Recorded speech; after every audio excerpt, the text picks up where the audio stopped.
Chris Carter, American producer and creator of the popular X-Files series, recently wrote an article for the New York Times where he reveals his thoughts about the subject of UFOs and the way it's handled by the US institutions.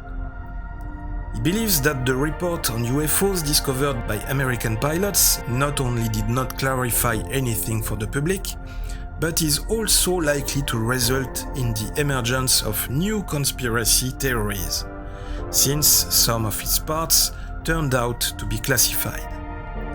Is he right?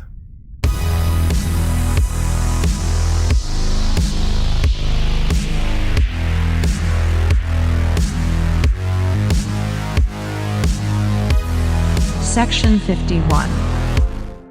As Carter emphasizes, in the current post-conspiracy era, catchphrases from his offspring have become a harsh reality, but the government still continues to lie to its citizens and hide information from them.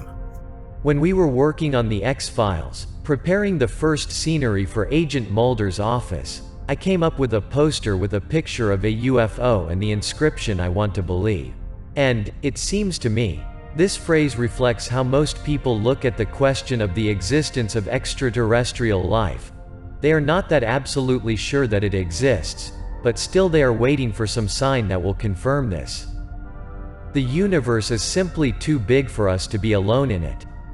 Meanwhile, in the public domain not so long ago, perhaps the first evidence that people finally met aliens appeared in the form of videos shot by US Navy pilots, with unidentified aerial phenomena.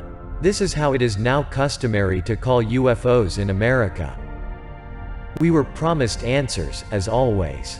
As much as I would like it, I myself have never seen a UFO or aliens. But because of the X-Files, I met quite a few people who claimed to have seen it all. I've seen fuzzy videos of gray aliens walking around in someone's backyard. I personally know an award-winning director who once told me with a serious face that he saw a UFO when he was in college. And Annie Jacobson, the author of the wonderful book Area 51, introduced me to a man who worked at this secret facility for many years and saw how strange aircraft flew into and then flew away from the Air Force base located there. In general, for 10 years I became a real magnet for such things. The plot of the X-Files was built on a conspiracy theory that the government is hiding the existence of extraterrestrial life from citizens. Do I think the government is lying to us? Well, of course.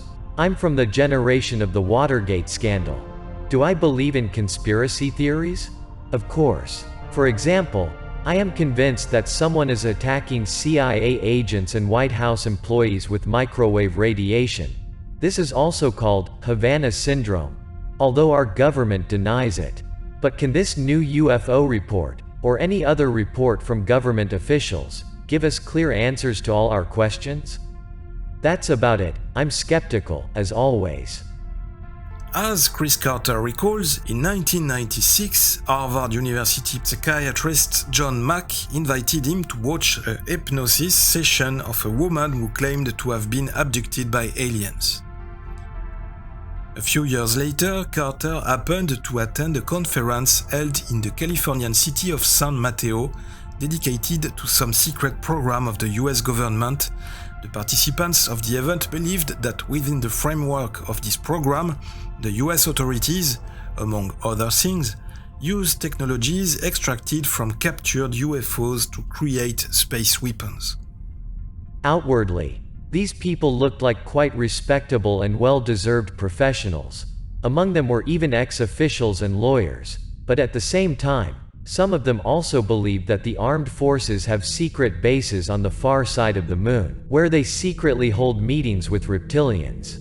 Humanity has entered an era of uncertainty, in which the truth sometimes becomes unattainable, and this gives rise to a whole host of conspiracy theories.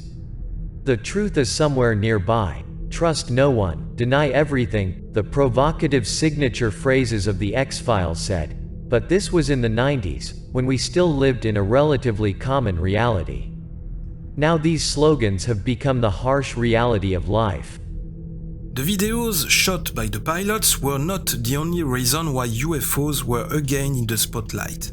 The New York Times also contributed to this, which in 2017 published sensational material about the secret US Department of Defense program to search for real information about the saucers.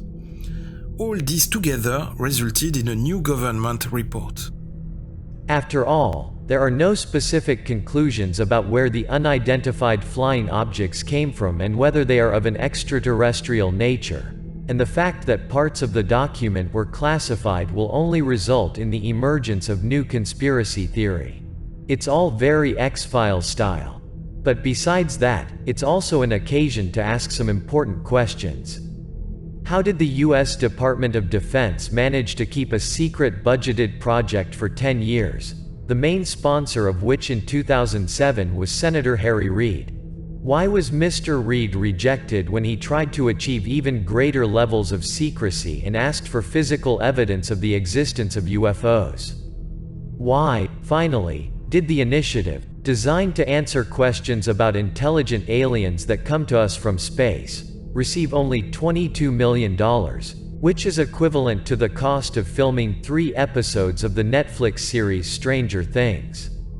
Could it be that the government, in declaring that it does not know what to think about these phenomena, is really telling us the truth? Or is the truth at a level even further than top secret? Barack Obama, who once made sarcastic jokes about UFOs on television, now admits that unidentified objects do appear in the sky, and even Donald Trump, at whose direction the last report began, does not deny that. I think in all likelihood this report will come and go, and with it the mainstream chatter around UFOs, until definitive proof is exposed. A planet that can't come together on climate change or a global pandemic might not pay much attention even if wreckage or an alien corpse is discovered. The culture wars alone might eclipse it. But what if we had direct contact with actual alien beings from an exoplanet who've traveled light years to seek us out? Who have answers to every question we've ever asked? The result would unquestionably change the course of mankind. But would it change us? I want to believe. And do we really want our lives to change? Do those who govern us really want the established order, our modern societies, to change? Section 51 is on social networks, Facebook, Instagram, Twitter. Don't forget to hit that like button and that bell button too. Don't forget to share the video and to subscribe to the channel. Thanks for watching. This was DOZgeek with Section 51. I'll be back really soon. Open your eyes, watch the sky, live long and prosper.